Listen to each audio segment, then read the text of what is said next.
Marilyn, all right. I I forgot to turn on the heat in this room. Yeah, yes, Bonnie. I forgot to turn on the heat. Can you tell? Oh my gosh, I came down here and I was like, no! I have to turn it on about, I don't know, half an hour to an hour before, and turning it on 5 minutes before was not enough. So, sporting a hat today. Luckily, it's not freezing out today. It's like 40, I don't know, maybe 40, 37, 40. So it's not terrible. My hat was made by my sister. If you want to follow someone on Instagram who's pretty talented, her handle is Softer Craft. Thank you, Marilyn. Thank you. Thanks. It keeps me super warm. Oksana, hi. We had our stitch and chat last night. It was so nice. We always enjoy them. And last night, Oksana joined us with a couple of other of our regulars. So it was really fun. Such a nice night. All right. Toque. Yes. Oh, I know. From reading the Louise Penny books. He always calls him his toque. So yes, got my toque on today. All right, let's see what it is.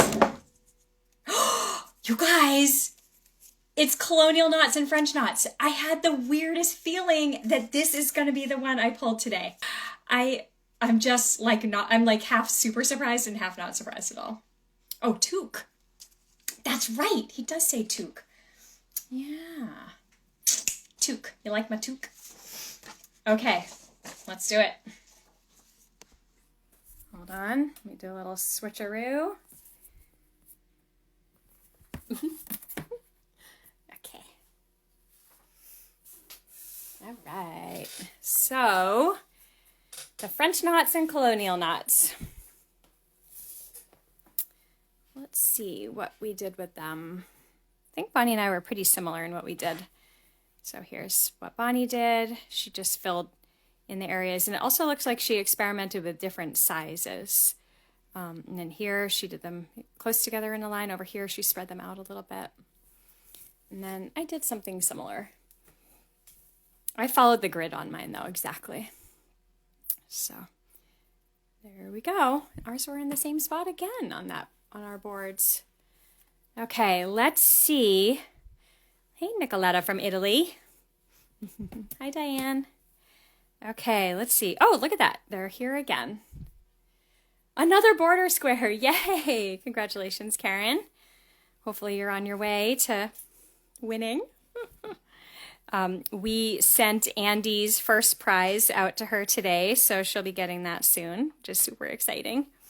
All right, I am going to show the French knot first.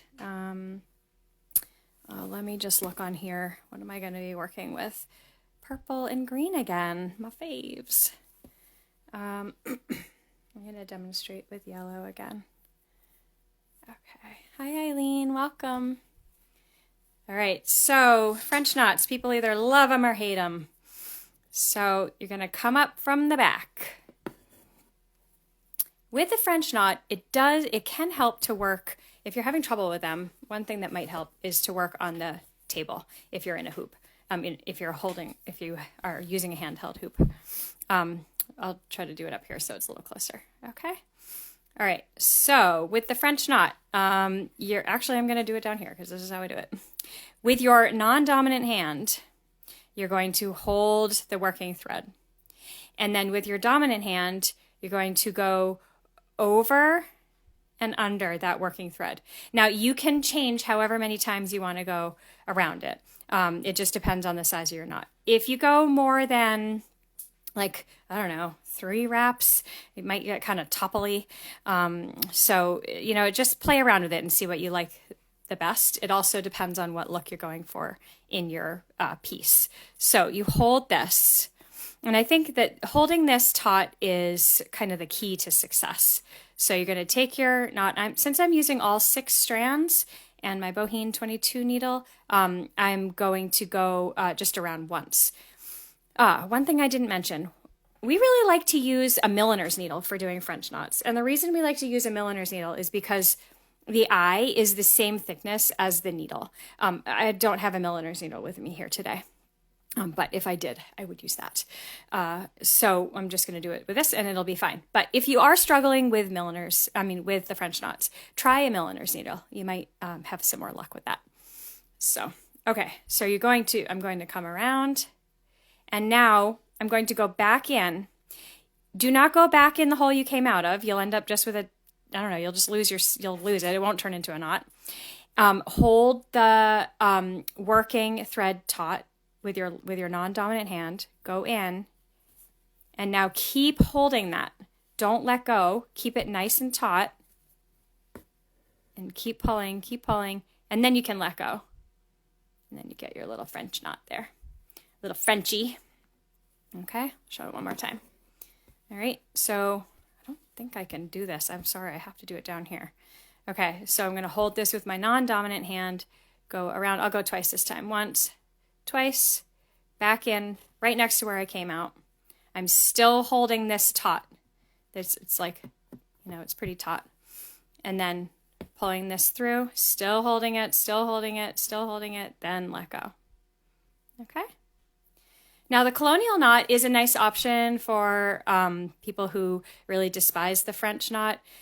It also holds up a little better. So if you are embroidering on clothes that might be washed or dish towel that might be washed, a colonial knot is a good choice because the threads are looped one way and then the other way. So it's just like a little bit more of a secure knot.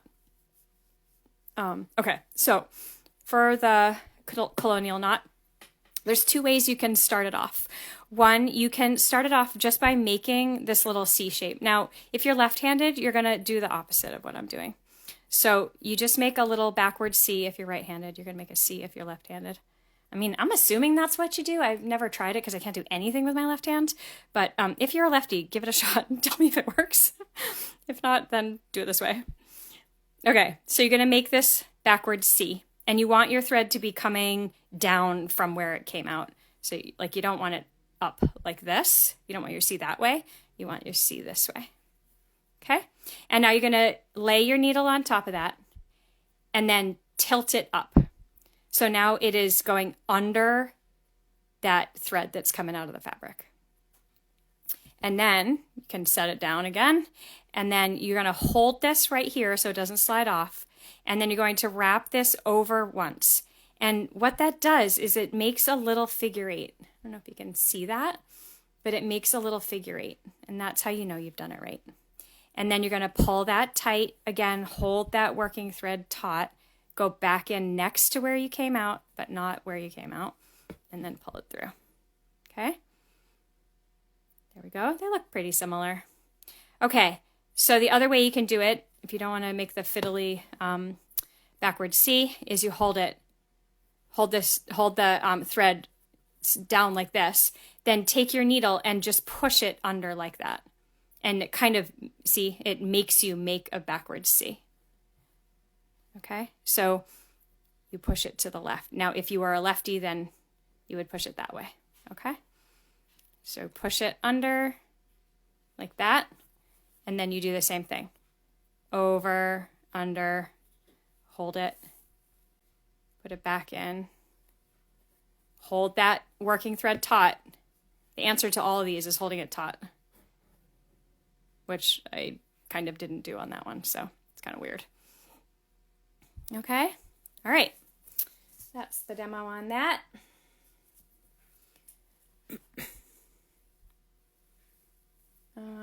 Okay, now I'm going to switch. Anybody have any questions on that, on those Frenchies or the colonials? I guess you can remember that it's a colonial knot because it starts with a C and then you make a C shape.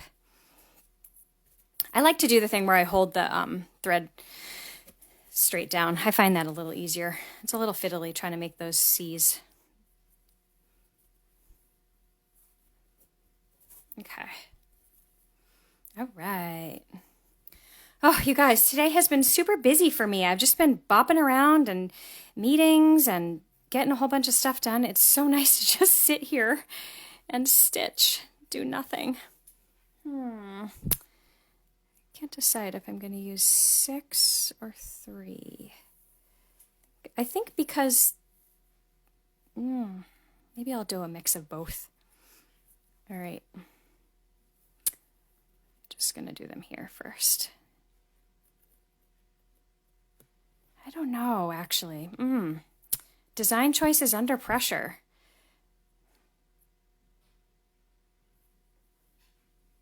Yeah, I'm actually going to just follow the grid. Because I see here that with the running stitch I followed the grid. Maybe I'll just keep going with that.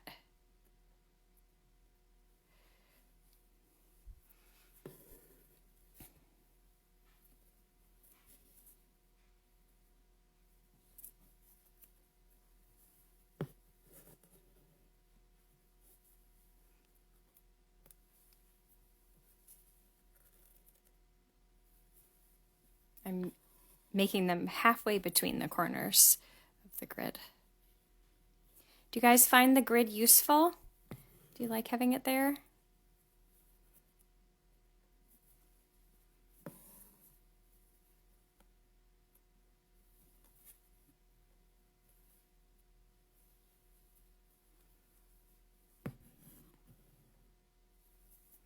Let's see. Maybe I'll do them offset. Yes, that's good. I'm glad.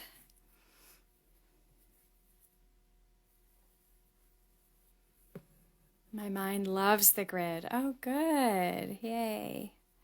That's awesome.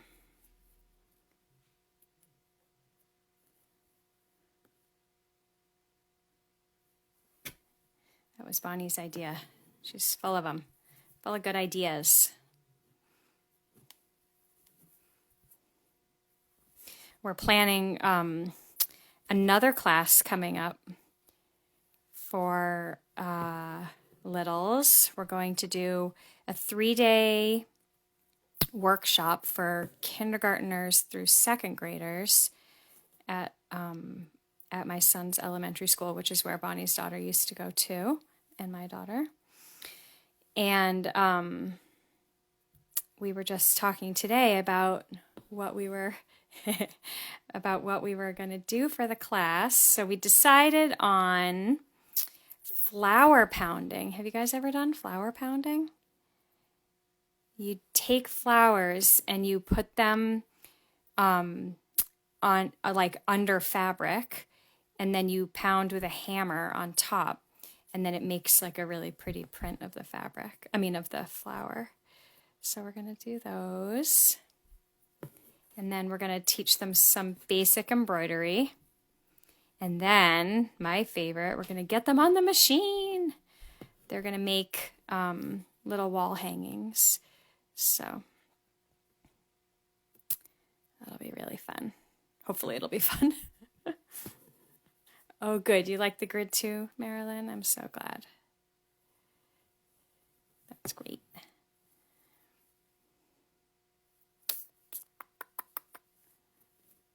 Maybe I'll follow the line now. Yeah, it's hard to decide. Am I going to use the grid, or am I going to follow the design in the back?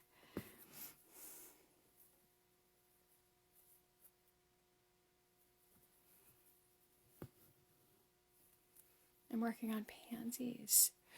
Oh. Can you tell me more about that, Marilyn? What you mean?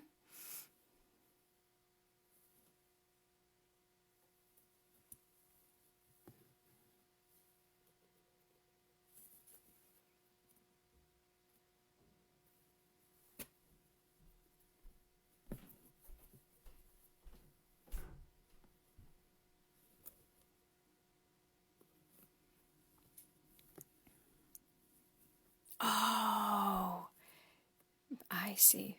With pansies, flour pounding with pansies. Cool. Will they wash away? I don't know. Bonnie, I think you'll have to answer that question. Do you know if they'll wash away? Yeah, pretty. Marilyn, that's going to look so nice. Oh, I'm getting close to the end of my thread here. I think I'm going to have to switch.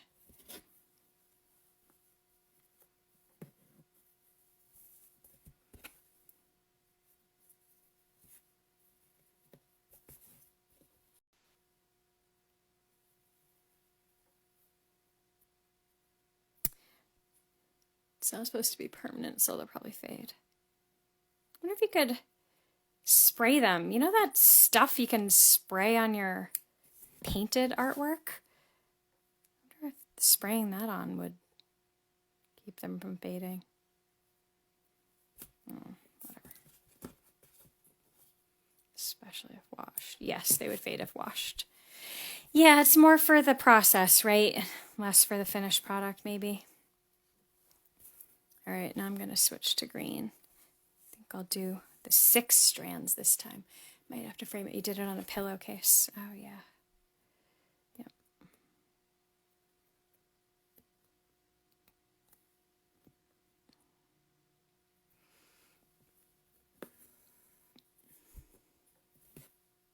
Maybe I'll do some colonials now.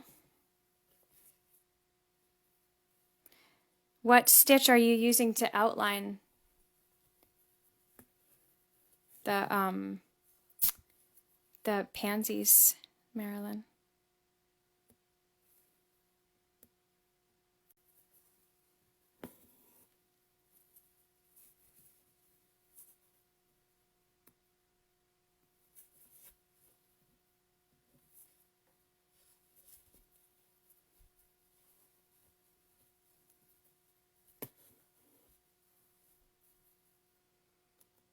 There's such a delay when I talk and you guys answer. It's really interesting.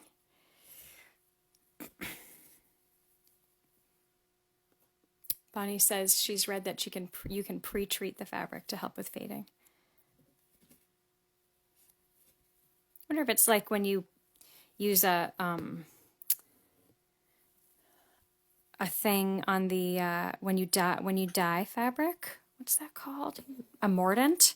I wonder if it's the same as using a mordant for dyeing. Outline. Oh, yeah. Or stem. Yeah, nice choices. That'll be great. I can't wait to see the finished product. Make sure you post a picture.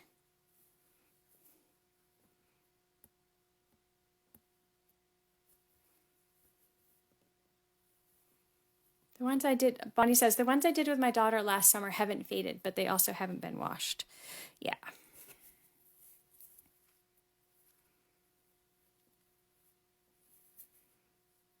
Get your aggressions out on some flowers. I do kickboxing, and I imagine that punching the bag has a similar effect to, has a similar effect as to hammering flowers.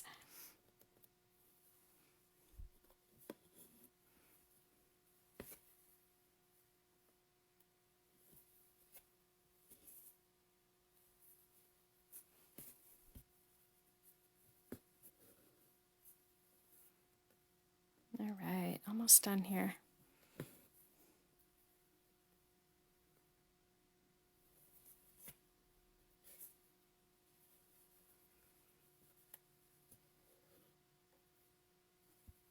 All right, I'm going to do one more. I'm going to weave my way down. If you're going to travel along the back, if you don't feel like tying off, you can always weave your way through your stitches on the back to travel where you want to go. So that's if you don't care what the back looks like. If you care what the back looks like, then you should, you know, finish your stitching in one area however you prefer, and then move over to where you're going.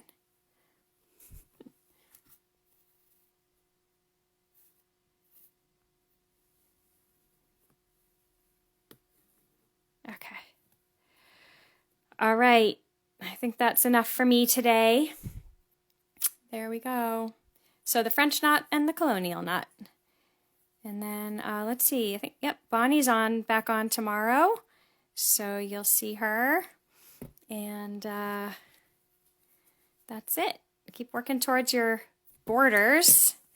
Can't wait to see everybody. And post pictures. We love to see them. All right, everybody. Happy stitching. Thanks for joining me. Bye.